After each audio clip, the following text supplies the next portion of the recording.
जी बेटा, next illustration चलो करते हैं। इलस्ट्रेशन 13, बहुत ध्यान से इसको देखना। वो क्या कहता है? वो कहता है about 50 items are required every day for a machine. ये आपकी नॉर्मल यूजेस आपको दी है। आ फिक्स्ड कॉस्ट ऑफ 50 पर order is anchored for the placing an order. एक ऑर्डर को प्लेस करने में आपकी 50 रुपये जो है वो ऑर्डरिंग कॉस्ट आती है आपकी। And the inventory carrying cost per is amount to this. और जो इन्वेंट्री की कैरिंग कॉस्ट है वो भी आपको दी हुई है, ठीक है।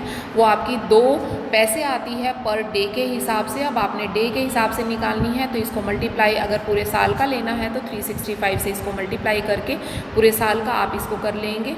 उसके बाद जो आपका नेक्स्ट ये कहता है कि the lead time period is 32 day. आपका लीड टाइम पीरियड आपको 32 डेज़ दिया हुआ है। अगर आपसे ये रीऑर्डर लेवल की बात करता है तो उसमें आपका लीड टाइम जो है वो यूज़ होगा।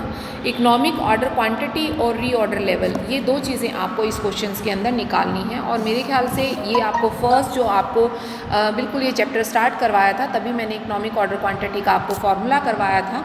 इकोनॉमिक ऑर्डर क्वांटिटी में जितनी आपकी 2 से मल्टीप्लाई करते हैं जो आपकी नॉर्मल यूजेस होती है और जो आपका जो आपकी ऑर्डरिंग कॉस्ट होती है, और डिवाइड कर देते हैं हैंडलिंग कॉस्ट से, और उसका फिर क्या लेकर चलते हैं, अंडर रूट आप लेते हैं। तो आपके पास यहाँ पर दी हुई है जो आपकी 50 आइटम्स हैं, ठीक है। उसके बेसिस पर आप उसको 365 से मल्टीप्लाई कर नॉर्मल जो है पूरे साल का डाटा निकाल लीजिए। ऑर्डर लेवल जो है वो आपको, ऑर्डरिंग जो कॉस्ट है वो आपको पूरे साल की दी हुई है, ठीक है, पर ऑर्डर। उसके अलावा जो आपकी हैंडलिंग कॉस्ट है वो भी आप पर ईयर के हिसाब से निकाल लीजिए, वो भी आपकी 7.30 आ जाती है। अब आप इसको फॉर्मूले में पुट कर यहाँ से इकोनॉमिक ऑर्डर क्वांटिटी। अब रीऑर्डर की बात आती है तो रीऑर्डर में जो आपका क्या होता है, मैक्सिमम यूजेस जो होती है वो आपकी, और वो आपको दी हुई है फर्स्ट लाइन में ही। और जो मैक्सिमम लीड टाइम पीरियड होता है वो यूज़ होता है, वो भी आपको क्वेश्चन के अंदर दिया हुआ है इसकी लास्ट लाइन में। तो उसके बेसिस पर आप इसका निकाल लीजिए रीऑर्डर लेवल जो बनता है। उसके बाद if the minimum stock level and the average stock levels of the raw material are 8000 and 18000 unit, ठीक है, रिप्रेजेंट रिस्पेक्टिवली। मिनिमम और एवरेज दोनों आपको दिए हुए हैं और आपने क्या निकालना है, रीऑर्डर। अब देखो इसी में आप क्या करोगे, एवरेज स्टॉक लेवल याद करो जिसमें दोनों आपकी वैल्यूज़ यूज़ होती थी। तो एवरेज स्टॉक का जो फॉर्मूला होता था वो क्या होता था, minimum stock plus half of the reorder quantity. अब इसमें वैल्यू पुट कर उसके बेसिस पर आप क्या निकाल लोगे, रीऑर्डर क्वांटिटी। बहुत सिंपल सा। और ये मैं आपको बार बार कह रही हूँ, ये 2 मार्क्स में इस तरह के क्वेश्चंस काफ़ी पूछे जाते हैं और इसीलिए आप इसे 2 मार्क्स के अकॉर्डिंग ही प्रिपेयर करेंगे। ये 2 में या शॉर्ट नोट में आएंगे, इससे ज़्यादा नहीं आएंगे। फुल फ्लैश इलस्ट्रेशन नहीं आती, ये आपका न्यूमेरिकल जो है वो थियोरी के साथ मिक्सअप मैचअप होकर आता है, ठीक है। उसके बाद है नेक्स्ट आपका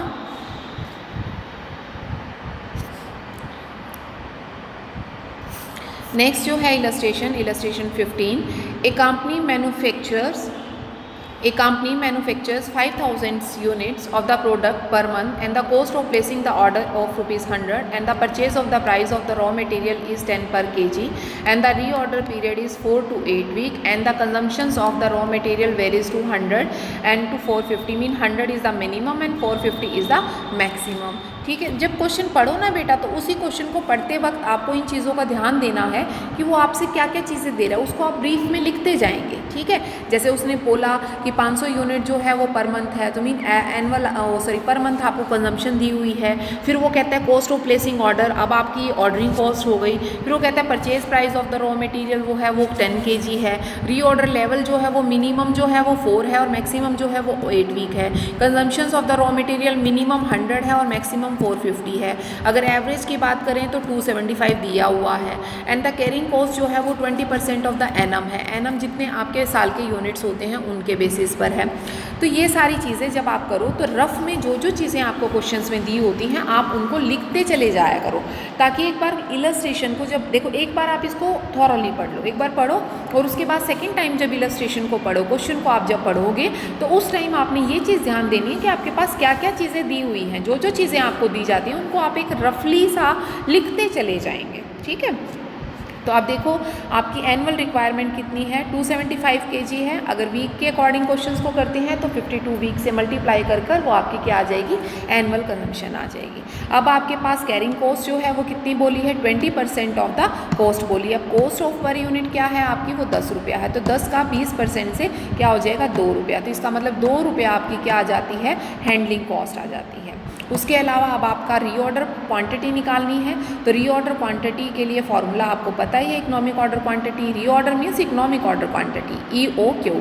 तो उसका फॉर्मूला आप पुट करिए, आपके पास सारी चीज़ें क्वेश्चंस में दी हुई हैं, आप उसके बेसिस पर इसको निकाल दीजिए। ये आपके पास रीऑर्डर क्वांटिटी। अब रीऑर्डर लेवल अगर निकालना है तो उसमें आपका फॉर्मूला होता है मैक्सिमम जितना यूजेज है। अब मैक्सिमम आपको मैंने बताया था जब क्वेश्चन पढ़ा था, मिनिमम 100 है और मैक्सिमम कितनी है 450 है। तो इसके साथ ही आप मल्टीप्लाई करेंगे मैक्सिमम रीऑर्डर पॉइंट कितना है। तो मैक्सिमम रीऑर्डर पॉइंट भी आपका क्या दिया हुआ है, क्वेश्चन के अंदर ही दिया हुआ है 4 और 8। 4 जो है वो मिनिमम है और 8 जो है वो क्या है, मैक्सिमम है। अब आपको मैक्सिमम लेवल निकालना है। मैक्सिमम लेवल के लिए आपको क्या करना है, जो रीऑर्डर लेवल है प्लस जो रीऑर्डर क्वांटिटी है उन दोनों को आपने ऐड करना है और उसमें से माइनस करना है आपने किसको, मिनिमम यूजेस को मल्टीप्लाई करके मिनिमम रीऑर्डर पीरियड से। अब ये सारी चीज़ें आपको दी हुई है, एक चीज़ नहीं थी आपके पास रीऑर्डर क्वांटिटी लेवल, वो आप निकाल चुके हो ऊपर फर्स्ट पॉइंट में, वहाँ से वो उठाइए और बाकी क्वेश्चन में आपका सारा सब कुछ दिया हुआ है, आप उनके बेसिस पर करिए।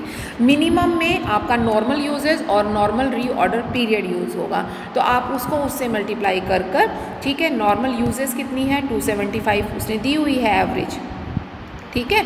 नॉर्मल मीन एवरेज, और आपका नॉर्मल रीऑर्डर पॉइंट पीरियड भी दिया हुआ है 6। तो आप नहीं भी दिया हो तो 4 × 8 12 और 12 को 2 से भाग करोगे 6, तो वो 6 वहाँ से आ जाएगा। बेटा कंफ्यूज होने की जरूरत नहीं है, अगर क्वेश्चन में नहीं दे रखा तो आप इसको निकाल सकते हो 6 को, क्योंकि आपके पास 4 और 8, 4 मिनिमम है 8 मैक्सिमम है। इसको डिवाइड बाय 2 कर दीजिए, 8 और 4 12, 12 को 2 से करोगे 6 आ जाएगा, और वही 6 इसने यहाँ इस्तेमाल किया है। इसीलिए कोई नई सी नहीं है, ये आप बेसिक से कंसेप्ट हैं, ये आप खुद भी कर सकते हैं, ठीक है।